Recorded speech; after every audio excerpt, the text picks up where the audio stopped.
Rekaman video memperlihatkan sebuah rumah gubuk kayu terbakar viral di media sosial. Momen itu diunggah berbagai akun Instagram, salah satunya @viralyes Senin 24 Januari 2022. Dalam video, rumah gubuk itu terbakar keseluruhan tak tersisa. Sebuah rumah beton juga berada di samping gubuk tersebut. Warga sekitar terlihat berusaha menolong walaupun hanya dengan seember air. Sedangkan wanita yang diduga pemilik rumah tak kuasa menahan tangisnya. Bagaimana tidak, ia menyaksikan langsung rumah gubuknya lenyap dalam beberapa menit. Sedang dua orang wanita lainnya berusaha terus menenangkan. Warganet begitu terenyuh. Ada pula yang berniat membuka donasi untuk si ibu.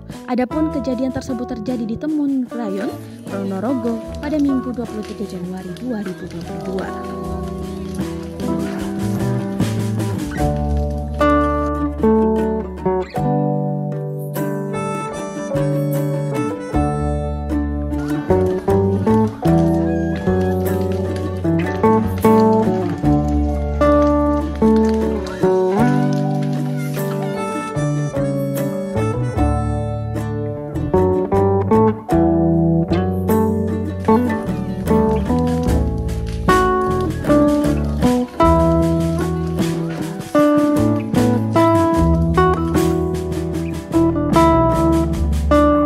Terima kasih sudah nonton.